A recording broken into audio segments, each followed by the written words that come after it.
What is factoring in with Caitlin Clark not making the women's Olympic roster in your mind? Maybe all the noise around the season at the beginning, kind of the vitriol going back and forth, all of that, I think, played a role into. Now, I can't say that for sure, but being around the game and being around committees, being around sports, it's like, do we want to carry this baggage here? What if she doesn't play? If she's not playing as much, how much pressure is that on the coaching staff, on USA Basketball? A lot of that. But at the end of the day, too, it goes back to it's a lot of women who played this game that deserve to be on the team, okay, that have fought extremely hard to get this opportunity to play. And for one not to be able to do it because you want to implant Caitlin Clark for the future, that's kind of unfair. Again, it goes back to that word fair, unfair again.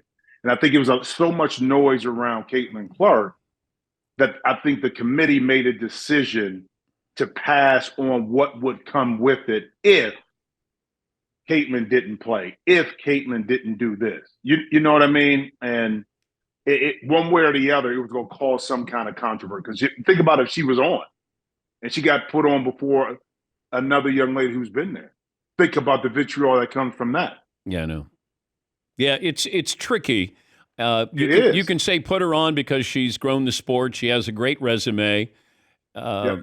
Or you can say she's not one of the 12 best players right now in the WNBA, which is that would be my opinion. She's not one of the Yes. 12 best.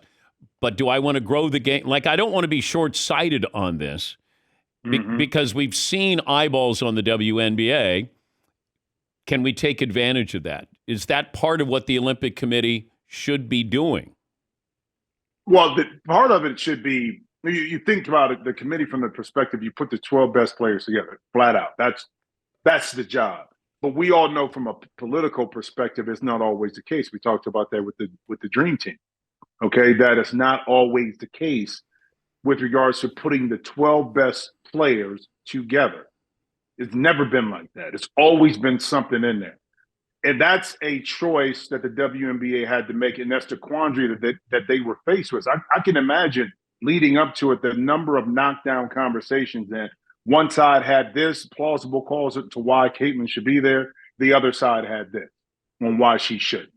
Okay, and at the end of the day, I think they took the path of least resistance, which was we can always fall back on.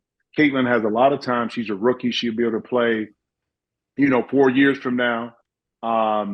She's not one of the 12 best players as of yet, but the marketing push for the WNBA is still going to be there during the regular season to promote the Indiana Fever, more importantly, Caitlin Clark.